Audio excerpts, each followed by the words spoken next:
Guys पिछले 5-6 दिनों से एक वीडियो बहुत ज्यादा ट्रेंड में चल रही है। वीडियो का नाम है the dark controversy of Taarak Mehta Ka Ooltah चश्मा। वीडियो बनाई है सिनेमैटिक ने। आ जाओ देखते हैं क्या लफड़ा है। तारक मेहता का उल्टा चश्मा ये वो शो है जिसने हमारे पूरे चाइल्डहुड को एंटरटेनमेंट और मेमोरी से भर दिया, जिसे देखे बिना आज भी मेरी तरह कई लोग खाना नहीं खाते। पर हमारे इस फेवरेट शो के साथ जुड़े कई सारे ऐसे डार्क सीक्रेट्स हैं जिन्हें जानकर आपके होश उड़ जाएंगे। जैसे कि हमारी रोशन भाभी का यूज हुआ था इस शो के दौरान, एंड वो भी कई सालों तक। ऐसा उन्होंने बहुत बार किया और बहुतों के साथ किया। एंड वो क्या रीजन था जिसकी वजह से हमारे जेठालाल और शो के प्रोड्यूसर असित मोदी के बीच भिड़ंत हो गई थी। दिलीप जी ने आसिफ जी की कॉलर पकड़ ली थी। और आखिर क्यों एक एक करके पहले तारक मेहता यानी खुद शैलेश जी, अंजलि भाभी और हमारी ओजी टप्पू ने शो छोड़ दिया, और क्या सही में दया भाभी वापस आने वाली है? तारक मेहता से जुड़ी हर एक कंट्रोवर्सी को आपके सामने लाऊंगा इस वीडियो में, और ये भी साबित कर देंगे कि इस शो के डाउनफॉल की वजह खुद मोदी जी हैं। वीडियो का इंट्रो देख के ही पता चल गया कि वीडियो कितनी इंटरेस्टिंग है। तो बिना टाइम वेस्ट किए आ जाओ वीडियो देखते हैं। देखो ये बात तो सब मानते हैं कि रिसेंट वाले एपिसोड में वो बात नहीं है। ये नई फैमिलीज ले आए हैं, पोपट लाल का पता नहीं शादी क्यों नहीं करा रहे, बहुत सारे आंसर्स अभी भी अनआंसर्ड हैं। इनफैक्ट मैं अभी सिर्फ पुराने वाले एपिसोड्स देखता हूं। सेम टू यू भाई, मैं भी पुराने ही देखता हूँ। मुझे तो पता भी नहीं है कि नए वाले शो में अभी चल क्या रहा है। सच में पता ही नहीं, कितने साल हो गए अभी तक देखा ही नहीं। जब से दया भाभी गए और पुराने कैरेक्टर गए तब से अभी तक नहीं देखा ही नहीं है। सिर्फ पुराने ही कैरेक्टर देखता हूँ। और आप में से कौन कौन है जो खाना बट वेट अ मिनट, आखिर वो कौन सा टर्निंग पॉइंट था जिससे एक पूरा डिस्कनेक्ट फील होने लगा? मेरी मानो तो वो सब फील हुआ था दया भाभी के अहमदाबाद जाने से। दया भाभी यानी दिशा वकानी के ब्रेक लेने से पहले उनकी प्रेगनेंसी थी, which is quite understandable, and सबको लग रहा था कि दया भाभी जल्द ही मैटरनिटी लीव के बाद आ जाएंगी एंड शो को भी ज्यादा फर्क नहीं पड़ेगा, राइट? बट चीजें अब बहुत बदल चुकी थी। जैसे जैसे कैमरा और प्रोडक्शन की क्वालिटी बढ़ती जा रही थी, वैसे वैसे शो की क्वालिटी और गिरती जा रही थी। इनफैक्ट स्टार्टिंग के एपिसोड्स में जेठालाल दया भाभी पे चिल्लाता भी है कि ये क्या फालतू के सीरियल्स देखते रहते हो। I mean, वो उन शोज को रोस्ट कर रहे थे जिसमें कहानी बिल्कुल आगे नहीं बढ़ती, सीरियल्स की तरह एक के ऊपर एक धुमता ना बीजीएम लगा के चालू कर देते हैं। क्या मजा क्या आता है ऐसे सीरियल देखने में? डायलॉग के नाम पे कुछ होता नहीं है, खाली म्यूजिक बजता रहता है, ददंग ददंग ददंग ददंग। And guess what, Tarak Mehta अब यही बन चुका है। पहले कैरेक्टर्स विटी और रिलेटेबल लगते थे, अब धीरे धीरे सारे कैरेक्टर्स बोरिंग और सेकंड स्टैंडर्ड की मॉडल साइंस बुक की तरह हो गए हैं। I mean, आप भी जानते हो, अगर कोई ईरान और अमेरिका की जंग रुकवा सकता है तो वो हमारे सिर्फ आदरणीय चंपक चाचा जी हैं। इसके लिए 6:30 बजे गार्डन में मिलने वाले। बट क्या आपको पता है, इन्हीं चंपक चाचा की एक दिन खटिया खड़ी हो गई थी तारक मेहता में उनकी कही गई एक स्टेटमेंट से। तो बात है मार्च 2020 की, जब कोविड-19 हमारे दरवाजे पर दस्तक दे रहा था, एंड ऐसे में हमारे बापूजी के दरवाजे पर आ जाती है एक पॉलिटिकल पार्टी के वर्कर्स। इसके लिए हमको जब पता चला था, हम उसके घर पे अग्रवाल टावर जो कांदुली में है वहां आए थे। एंड ऑब्वियस बात है कि वो लोग हाथ में डांडिया लेके डांडिया खेलने तो नहीं आए होंगे, बट आखिर ऐसा क्या हुआ कि अमित भट्ट एक चंपक चाचा को लोगों ने इस तरह घेर लिया? तो ये सब की शुरुआत होती है तारक मेहता के डेली एपिसोड से, जहां बापूजी अपना एज यूजुअल ज्ञान देते हैं और वो कहते हैं कि कैसे मुंबई की आम भाषा हिंदी है और मुंबई की आम भाषा क्या है?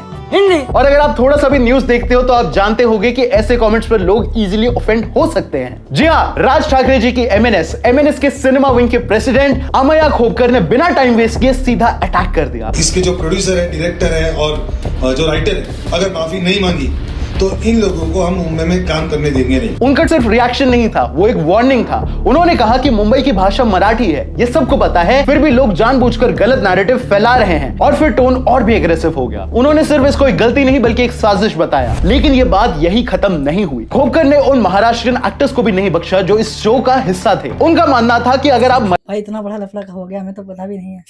मराठी हो और आपके सामने आपकी ही भाषा को इग्नोर किया जा रहा है और आप चुप हो, तो ये सिर्फ साइलेंस नहीं है, ये शर्म की बात है। ऐसे में होना क्या था, शो के प्रोड्यूसर असित मोदी ने ट्वीट्स में माफी मांगी और अमित भट्ट ने कहा कि वो बस स्क्रिप्ट फॉलो कर रहे थे। वो इस इंसिडेंट के लिए माफी चाहते हैं, पर वो आगे से इन चीजों का ध्यान रखेंगे। गलती आप अपनी गलती एक्सेप्ट कर रहे हो? मैं कर रहा हूँ और नेक्स्ट टाइम अपेक्षा करते हैं ऐसा होना नहीं तुमच्या नहीं कभी। एंड ये कंट्रोवर्सी तो यही खत्म हो गई, पर एक कंट्रोवर्सी अभी भी आनी बाकी थी, जिसकी वजह से बबीता जी के ऊपर 6 FIRs हो गए थे और उन्हें शेम भी किया गया। तो अगर आप तारक मेहता के फैन हो या नहीं भी, लेकिन फिर भी आपको एक बात पता होगी कि बबीता जी की फैन फॉलोइंग कितनी ज्यादा है। अभी मैं आप लोगों को सुनाने जा रहा हूँ एक बबीता। मुझे नहीं लगता है ऐसा कुछ है। पर यही पॉपुलैरिटी दो धारी तलवार की तरह होती है और ये बात बबीता जी को तब समझ आया जब उनके छोटे से कमेंट पर बहुत बड़ा विवाद हो गया था। तो ये सब की शुरुआत होती है एक इंटरव्यू में जहां हमारी बबीता जी बता रही थी कि कैसे वो हमेशा अच्छी दिखना चाहती हैं, किसी की तरह नहीं दिखना चाहती। बिकॉज मैं YouTube में आने वाली हूँ और मैं अच्छा दिखना चाहती हूँ, भंग की तरह नहीं दिखना चाहती हूँ। And if you are not aware, ये जो वर्ड अभी मैंने यूज किया ये एक कास्टियस्ट स्लर है जो एक पर्टिकुलर कम्युनिटी को टारगेट करने के लिए यूज किया जाता है। एंड बस फिर क्या था, बबीता जी के ऊपर इतने सारे एफआईआर हो गए। एंड अगर आपको नहीं पता है तो बता दूं कि असल में गाली नहीं है बल्कि कम्युनिटी का नाम है और शायद बबीता जी को यह बात नहीं पता थी, इसलिए उन्होंने बातों बातों में इस शब्द का इस्तेमाल किया जिसकी वजह से उन्हें काफी ज्यादा हेट मिली। इवेंचुअली बबीता जी ने ट्विटर पर माफी मांगी और कहा कि वो बंगाली है और हिंदी लैंग्वेज से इतनी वेल वर्स्ड नहीं है, इसलिए उनसे ये गलती हुई। उनका इंटेंशन किसी भी कम्युनिटी के अगेंस्ट बोलना नहीं था। जहां बबीता जी इस कंट्रोवर्सी में जैसे तैसे बचने की कोशिश कर रही थी तभी पूरे सोशल मीडिया पर खबरें आने लगी कि वो एक बच्चे को डेट कर रही हैं और वो बच्चा और कोई नहीं तारक मेहता का टप्पू है। टप्पू बबीता जी को कर रहा है डेट। भाई वो कहावत याद आ गई, बाप एक नंबरी तो बेटा 10 नंबरी। बट ये टप्पू ये वाला नहीं था, ये वाला था। I mean, राज अनादकत जो ओजी टप्पू के शो छोड़ने के बाद रिप्लेसमेंट आए थे एंड मुझे लगा था बचपन से यही टप्पू है क्योंकि मैं इतना यूज्ड टू हो चुका था इस टप्पू को देखने के लिए, फिर बाद में इन्होंने इसको भी रिप्लेस कर दिया। तो जैसा कि मैं बता रहा था कि बबीता जी इस कंट्रोवर्सी से बाहर आई ही थी कि तभी वापस रूमर्स चालू हो गए। न्यूज हेडलाइंस पर कॉन्स्टेंटली ये चल रहा था कि बबीता जी और टप्पू डेट कर रहे हैं। दोनों की जम की ट्रोलिंग शुरू की गई एंड आपको लग रहा होगा ना कि ये सर्कस कितना ही चला होगा, 1 महीना 2 महीना नहीं, 3 महीना नहीं, 3 साल। भाई यार ये था, मैं भी नहीं पता था कि 3 साल हो गए इस चीज को होते हुए। बाकी वीडियो सच में है ना, जो वीडियो का नाम है ना वही सच में हो रहा है। इसमें भाई ने हर एक चीज की बात, यानी जो डार्क कंट्रोवर्सी है उसकी बात बताई है। जी हाँ, क्योंकि जहां ये रूमर्स 2021 में आने शुरू हुए थे, 2024 आते आते बात एंगेजमेंट तक पहुंच गई थी। यस, 2024 के स्टार्टिंग में न्यूज आ रही थी कि कैसे बबीता जी एंड टप्पू ने वडोदरा में चुपके से एंगेजमेंट कर ली है। हर टीवी नेटवर्क पर बस यही बातें होती थी, पर ये सारे रूमर्स बेसलेस है, उनका कोई सर पैर नहीं है। और वही जब राज से इस एंगेजमेंट के बारे में पूछा गया तो उन्होंने कहा मैं मुनमुन पर कोई कमेंट नहीं कर सकता, मैं सिर्फ अपने काम के बारे में बोल सकता हूं, उसके बारे में कुछ भी बोलना हो तो बोलो। बीच में आपकी एंगेजमेंट का भी एक रूमर आ रहा था सर, अभी यहाँ पे शाहरुख खान भी आने वाले हैं सलमान जी के साथ और आमिर खान भी आने वाले हैं। क्या आप इस चीज़ को मानने वाले हैं? जब तक आएंगे नहीं तो आप मानने नहीं वाले हैं, तो बस जब तक जैसे आएगा आपको पता चल जाएगा, बाकी तो बातें तो घूमती रहती है यहीं वहीं। डैम भाई, दिस वाज सेफ। जहां इस कंट्रोवर्सी ने भी एक्टर्स के सोशल और पर्सनल लाइफ को इफेक्ट किया, अगली कंट्रोवर्सी में चीजें इतनी डार्क हो गई थी कि इसकी वजह से तारक मेहता को ही तारक मेहता का उल्टा चश्मा छोड़ना पड़ा। तारक मेहता एके शैलेश लोढ़ा, जिन्हें हम सब तारक मेहता के नाम से ही जानते हैं, मेहता साहब, वो एक एक्टर होने के साथ साथ एक पोएट भी हैं। तारक मेहता के अलावा भी उनकी एक पर्सनल लाइफ है, अनलाइक यू जिसको कोई पूछने वाला नहीं है, मैं भी एक्चुअली। पर यही फेम और इज्जत उन पे भारी पड़ गई जब वो एक कॉमेडी शो में एज अ गेस्ट गए और मोदी जी को ये बात बिल्कुल पसंद नहीं आई, जिसके बाद असद मोदी ने कुछ ऐसा बोला जो किसी को भी आग बबूला कर देगा। उन्होंने जिस भाषा में बात की वो मुझसे स्वीकार्य नहीं थी मेरे लिए। क्या बात।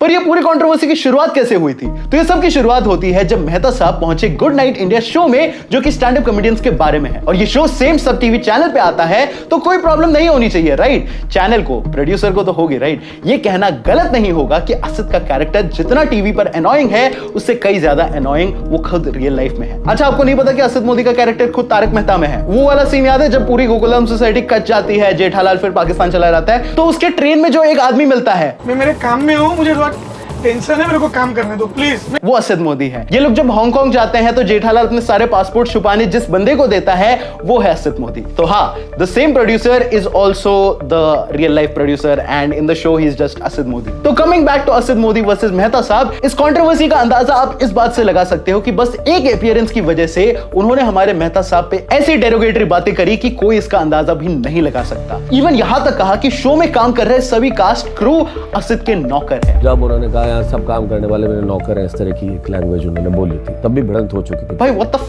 भाई, गेट अ लाइफ, ये क्या बात होती है? जब मेहता साहब के साथ ये इंसिडेंट जब हुआ तो उन्होंने उस वक्त कुछ नहीं बोला क्योंकि ऑफ कोर्स वो शो का पार्ट रहना चाहते थे, लेकिन जब बाद में उन्होंने शो छोड़ा तब उन्होंने खुल के इन इंसिडेंट्स के बारे में मेंशन किया। पर एक सेकंड, मेहता साहब ने इवेंचुअली शो छोड़ा क्यों? तो आपको पता नहीं होगा पर टीवी इंडस्ट्री में एक अजीब सा रूल है कि आप अपने काम के पैसे 90 दिन तक नहीं मांग सकते हो। इसका मतलब अगर मैंने आज शूट किया तो मैं कंपनी से 3 महीने बाद ही पैसे मांग सकता हूं, मेरी सैलरी मांग सकता हूं। और जहां ये सारा इंसिडेंट फरवरी 2022 का है, जब मेहता साहब ने ये शो छोड़ने का डिसाइड किया, पर असित भाई तो असित भाई हैं, वो ऐसे किसी को चैन से जीने नहीं दे सकते। उन्होंने मेहता साहब की पेमेंट से रुकवा दी, बट शैलेश चुप बैठने वालों में से नहीं थे। और जहाँ तक मुझे वीडियो देख के ना इतना समझ में आया है कि अब है ना तारक मेहता का डाउनफॉल फुल आने वाला है, फुल डाउनफॉल आएगा तारक मेहता का। क्योंकि यार जो हम बचपन से तारक मेहता को देख रहे हैं, हमने छोड़ दिया और हमारे जैसे ना जाने कितने लोगों ने छोड़ दिया। तो मुझे नहीं लगता कि तारक मेहता अब वापस आ सकता है। एक शर्त पे आ सकता है, अगर दया भाभी आ जाए तो, नहीं तो इस शो का कुछ भी नहीं हो सकता। ये आप और मैं हम अच्छी तरह से जानते हैं। मुझे नहीं लगता यार इस चैनल का कुछ हो पाएगा अब। मैंने तो देखना छोड़ ही दिया है, बहुत साल हो गए देखे हुए। ओल्ड शो देखता हूँ, कभी भी देखता हूँ तो। और आप क्या देखते हो मुझे कमेंट में जरूर बताना।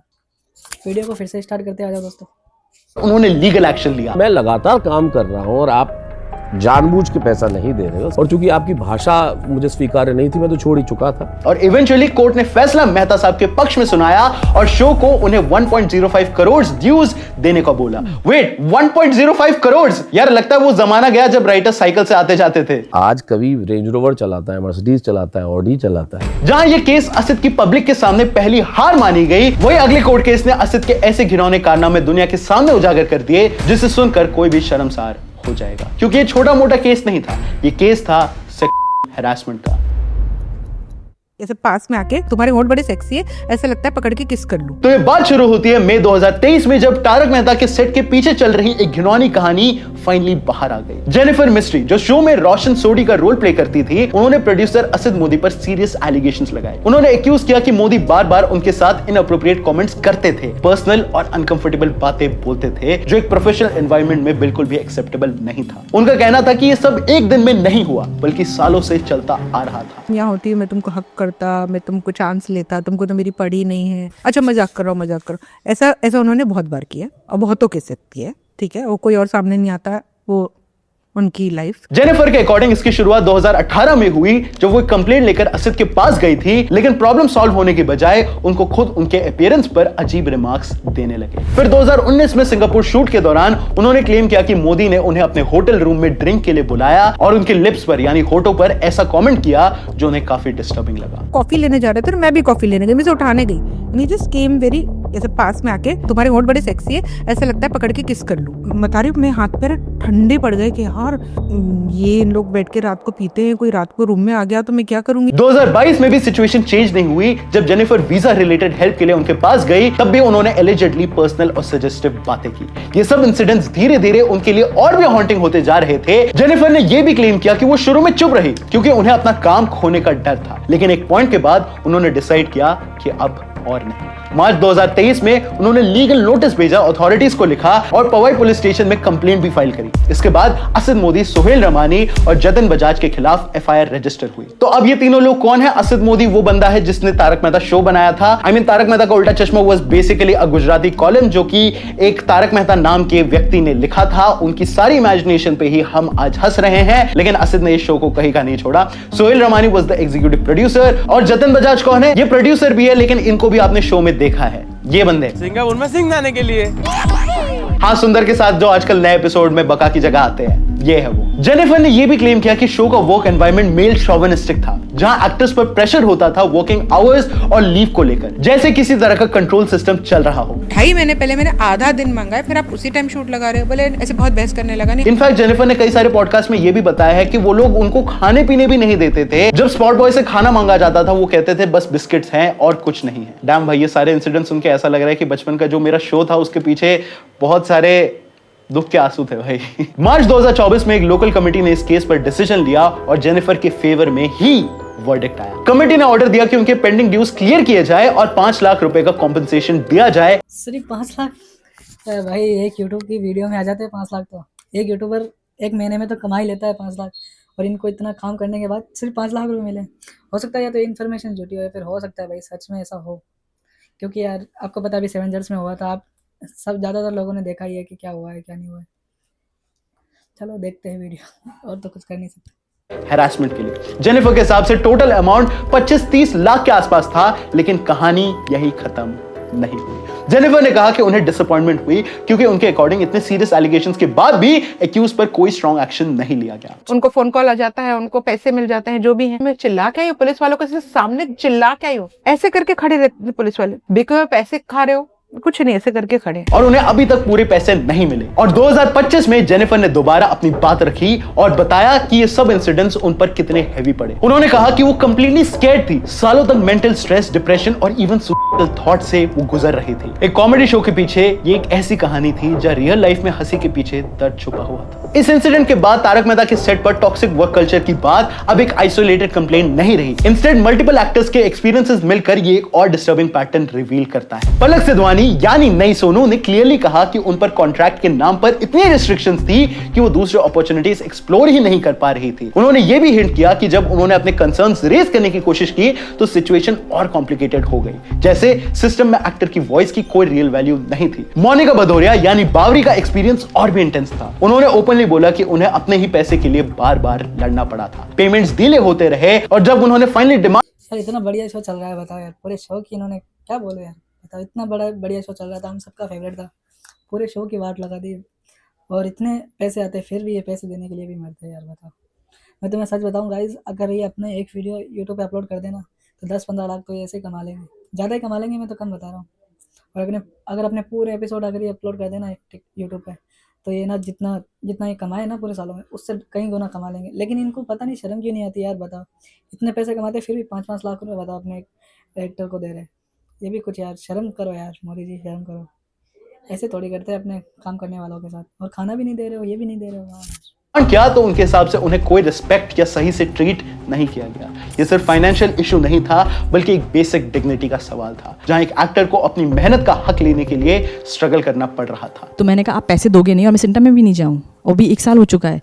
फिर उन्होंने मुझे ऑफिस बुलाया तो मुझे लगा शायद पैसे देने के लिए बुला रहे हैं मुझे, और जब मैं ऑफिस गई तो मेरे से बदतमीजी करने लगे। मैं तो इतना चीखने चिल्लाने लग गए कि तुम सिंटा की धमकी दोगी, सिंटा में जाओगी। नेहा मेहता जो शो का एक ओरिजिनल फेस थी, करेले का जूस का असली प्रोपेगेंडा तो इन्होंने फैलाया था। मेरे इस कड़वे करेले के जूस के कारण ही आप इतने चुस्त और तंदुरुस्त हैं। अच्छा, उनका एग्जिट भी क्वाइटली नहीं हुआ। उन्होंने डायरेक्टली ज्यादा कंट्रोवर्सी क्रिएट नहीं की, लेकिन उनके स्टेटमेंट्स और रिपोर्ट्स ने ये क्लियर कर दिया कि उनके आउटस्टैंडिंग ड्यूज क्लियर नहीं हुए थे। एक एक्टर जो सालों से टीवी का इंटीग्रल पार्ट रही हो, अगर उसे भी अपने पेमेंट्स के लिए फॉलो अप करना पड़े तो ये सिस्टम पर सीरियस सवाल खड़ा करता है। इन तीनों की स्टोरीज को साथ रखो तो पिक्चर थोड़ी और क्लियर हो जाती है। ये सिर्फ लॉन्ग वर्किंग आवर्स या कॉन्ट्रैक्ट्स की बात नहीं है, ये एक ऐसे एनवायरनमेंट की बात है जहां पावर एक साइड कॉन्सेंट्रेटेड है और एक्टर्स को अपने बेसिक राइट्स के लिए भी फाइट करना पड़ रहा है। स्क्रीन पर गोकुलधाम सोसाइटी एक आइडियल दुनिया लगती है, लेकिन बिहाइंड द सीन्स कई लोगों के लिए ये एक्सपीरियंस उतना ही अनकंफर्टेबल, स्ट्रेसफुल और अनफेयर रहा है। पर एक चीज जिसे किसी ने एक्सपेक्ट नहीं किया था वो था कि असित की लड़ाई हम सबके फेवरेट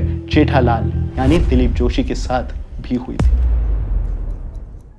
दिलीप जी ने आसिफ जी की कॉलर पकड़ ली थी और एकदम मतलब गर्मा गर्मी हो गई थी। जी हाँ, ऐसे कई रिपोर्ट्स हैं जो बताती हैं कि तारक मेहता के सेट पर दिलीप जोशी और असित मोदी के बीच जो टेंशन की रिपोर्ट सामने आई थी वो रियल थी। वो सिर्फ एक छोटा मोटा डिसएग्रीमेंट इशू नहीं था बल्कि एक लार्जर इशू का सिग्नल था। एक इंसिडेंट में कहा जाता है कि दिलीप जोशी को सेट पर काफी देर तक वेट करना पड़ा था ड्यू टू शूट डिलेज, जिससे वो विजिबली फ्रस्ट्रेटेड हो गए थे। उन्होंने ओपनली अपनी बात रखी और असित मोदी के साथ उनका एक हीटेड आर्ग्यूमेंट भी हुआ। उनका स्टैंड सिंपल था कि प्रोफेशनलिज्म सिर्फ एक्टर से एक्सपेक्ट नहीं किया जा सकता, प्रोडक्शन को भी उतनी ही रिस्पॉन्सिबिलिटी लेनी होगी। और जब शो का मेन फेस ही अपने टाइम और रिस्पेक्ट के लिए लड़ता दिखे तो ये क्लियरली बताता है कि सिस्टम में कहीं ना कहीं गैप है। इसी टेंशन का एक और लेयर हांगकांग शूट के दौरान सामने आया। रिपोर्ट्स के मुताबिक दिलीप जोशी ने अपनी फैमिली के साथ टाइम स्पेंड करने के लिए लीव रिक्वेस्ट की थी, लेकिन उनकी रिक्वेस्ट को प्रॉपर्ली एड्रेस नहीं किया गया। दोनों के बीच छुट्टियों को लेकर बहस हो गई थी। सोर्स के मुताबिक दिलीप उनसे बात करने के लिए इंतजार कर रहे थे, लेकिन वो इस पर बात करने को राजी नहीं थे। इस बात पर दिलीप जोशी भड़क गए। ये बात उनके लिए एक ब्रेकिंग पॉइंट बन गई, जहां उन्होंने अपनी डिससैटिस्फैक्शन स्ट्रांगली एक्सप्रेस की। सिचुएशन इतनी सीरियस बताई गई कि उन्होंने ये तक हिंट दिया कि अगर उन्हें बेसिक अंडरस्टैंडिंग और रिस्पेक्ट नहीं मिलेगी तो वो शो आगे कंटिन्यू करने पर रिकंसिडर कर सकते हैं। इनफैक्ट जेनिफर एके रोशन भाभी ने और भी अपने इंसिडेंट्स पॉडकास्ट में बताए हैं, जिधर शो के जो एग्जीक्यूटिव प्रोड्यूसर है सोहेल और जेठालाल साथ में सीन्स नहीं करते। कहने का मतलब जब जेठालाल सीन्स कर रहे होते हैं तब उधर सोहेल का आना अलाउड नहीं होता, क्योंकि एक बार एक हीटेड आर्ग्यूमेंट के दौरान सोहेल ने दिलीप जोशी के ऊपर चेयर फेंक के मार दी। भाई ये बात सुनकर तो मुझे तो यही लगता है अगर भाई जैसे इस हिसाब से यहाँ पे कंट्रोवर्सी चल रही है, हर एक बंदे के साथ कुछ ना कुछ गलत हो रहा है। मुझे जहाँ तक लगता है ना, आने वाले दिनों में ये चैनल पूरा जो ये शो चल रहा है तारक मेहता का उल्टा चश्मा, ये आने वाले दिनों में पूरा बंद हो जाएगा। और जहाँ तक मुझे लगता है कि यार जो बंदा बाकी लोगों के साथ इतना कुछ कर सकता है, हो सकता है वो इस वीडियो को ही डिलीट करवा दे यूट्यूब से, कॉपीराइट स्ट्राइक डलवा के, कुछ भी डलवा के, क्योंकि यार वो बंदा है ही ऐसा। आज मुझे उसकी हकीकत पता चलती है। मैं सच में उसको बहुत अच्छा मानता था, मैं उसको बहुत अच्छा मानता था। और बात आ रही है कि दिलीप जोशी यानी जेठालाल के साथ भी उसने लड़ाई करी है, तो कहीं ना कहीं आगे जाके हो सकता है कि जेठालाल के साथ थोड़ी लड़ाई और ज़्यादा हो जाए, कंट्रोवर्सी बढ़ जाए, तो जेठालाल भी छोड़ सकता है ये नाटक। फिर उसके बाद तो भाई शो की जो जान है वो जेठालाल है। अगर जेठालाल ने ये शो छोड़ दिया तो समझो ख़त्म है भाई, पूरा ख़त्म है मैटर। मुझे नहीं लगता ये कुछ हो पाएगा फिर उसके बाद। चलो आगे देखते हैं क्या होता है। सोहिल को बैन कर दिया 2 साल के लिए। सोहिल ने उनके ऊपर कुर्सी फेंक के मारी थी, झगड़ा हुआ था। एंड अगर ये इंसिडेंट सच है तो ये बहुत शॉकिंग चीज है कि इतने बड़े एक्टर जिनको हम बचपन से देख रहे हैं, उनको भी पीठ पीछे क्या क्या सुनना पड़ता है जस्ट ताकि वो हमें आके हंसा सके। तारक मेहता का उल्टा चश्मा का वर्क एनवायरनमेंट एक झलक देता है जहां कोऑर्डिनेशन इश्यूज, कम्युनिकेशन गैप्स और पर्सनल बाउंड्रीज का रिस्पेक्ट ज्यादातर कंपाउंड तक ही दिखता है। स्क्रीन पर जेठालाल और गोकुलधाम सोसाइटी एक परफेक्ट हैप्पी वर्ल्ड लगती है, लेकिन behind the scenes even it's biggest star को अपनी बेसिक नीड्स और डिग्निटी के लिए संघर्ष करना पड़ रहा है, which is quite sad। अगर ये सब के बाद भी TMKOC को वापस ट्रैक पर लाया जा सकता है तो वो सिर्फ एक रास्ता है, एंड वी ऑल नो इस दया भाभी का कमबैक वापस TMKOC में। जैसे कि मैंने कहा था वही बात आ गई, अगर दया भाभी आ गई तो ये शो वापस से ग्रो कर सकता है, नहीं तो इस शो का कोई भी अता पता नहीं होगा भाई। अगर दया भाभी आ जाएगी तो भाई मैं खुद देखूंगा ये शो, पूरा देखूंगा, क्योंकि दया भाभी के बिना मजा ही नहीं आ रहा है भाई शो में। लेकिन आपको पता है दया भाभी को शो छोड़े हुए 10 साल हो गए। I am not kidding. हमें लगता है कि कल ही दया भाभी शो से गई है, अभी आ जाएंगी, लेकिन इट्स बीन 10 years। दया भाभी की एब्सेंस इतनी लंबी हो चुकी है कि उनका कमबैक खुद एक मिस्ट्री बन गया है, और इसी पर मेकर्स के स्टेटमेंट्स बार बार होप और कंफ्यूजन दोनों क्रिएट करते रहते हैं। रिपोर्ट्स के मुताबिक असित ने यह मेंटेन किया कि वो आज भी दया भाभी के कैरेक्टर को वापस लाना चाहते हैं, लेकिन डायरेक्शन क्लियर नहीं है। क्या दिशा वकानी वापस शो पर रिटर्न करेंगी या फिर असित मोदी वापस कोई नया फेस ले आएंगे? उन्होंने ये भी हिंट दिया है कि ऑडियंस का इमोशनल कनेक्शन इतना स्ट्रॉन्ग है कि बिना प्रॉपर प्लानिंग के किसी को भी रिप्लेस करना रिस्क हो सकता है। दया बहन को लाना तो बहुत जरूरी है। दया बहन को मैं खुद ही मिस करता हूँ। वही शो में जो सुंदर है, हाँ, जो जेठालाल से टैक्सी का भाड़ा मांगते रहते हैं, मयूर वकानी, वो एक्चुअली में दया भाभी के रियल लाइफ भाई हैं। I am not kidding. उन्होंने भी अपना पर्सपेक्टिव शेयर किया। उन्होंने सजेस्ट किया कि दिशा वकानी का रिटर्न पॉसिबल है, लेकिन उन्होंने ये भी एक्सेप्ट किया कि फाइनल डिसीजन उनकी पर्सनल सिचुएशन और कंफर्ट पर डिपेंड करता है। उनके स्टेटमेंट्स में एक ऑप्टिमिज्म था, लेकिन साथ ही एक अनसर्टेनिटी भी क्लियर थी। ये पूरा सिचुएशन एक तरह का लूप बन गया है, जहां हर कुछ महीनों बाद कमबैक की बात उठती है कि दया भाभी वापस आ रही है, स्टेटमेंट्स आते हैं, एक्सपेक्टेशंस बिल्ड होती हैं, लेकिन ग्राउंड रियलिटी में कोई कॉन्क्रीट अपडेट नहीं मिलता। दया भाभी सिर्फ एक कैरेक्टर नहीं है, बल्कि शो की आइडेंटिटी का कोर पार्ट बन चुकी है, और उनका ना होना TMKOC के लिए एक परमानेंट वॉइड जैसा फील होता है। एंड आई डोंट थिंक ये वॉइड कभी भरा जा सकता है। शो में पुरानी वाली बात आ सकती है। अगर तुम चाहते हो कि हम सिनेमैटिक ब्रेकडाउन करें कि आखिर क्यों आपके एपिसोड्स फनी नहीं लगते despite having everything at there disposal, writing और डायरेक्शन में कौन सी कमियों की वजह से सेम एक्टर्स भी वो कमाल नहीं कर पा रहे हैं जो पहले दिखता था। नीचे कमेंट्स में हमें बताना कि अगर आप वो वीडियो देखना चाहते हो, और हम वो वीडियो आपके लिए जरूर बनाएंगे। तो भाई लोगों को कमेंट कर देना धड़ाधड़ से, जितने हो सके उतने कमेंट कर देना, ताकि भाई अगली वीडियो बनाए और मैं उस पर रिएक्शन करूँ।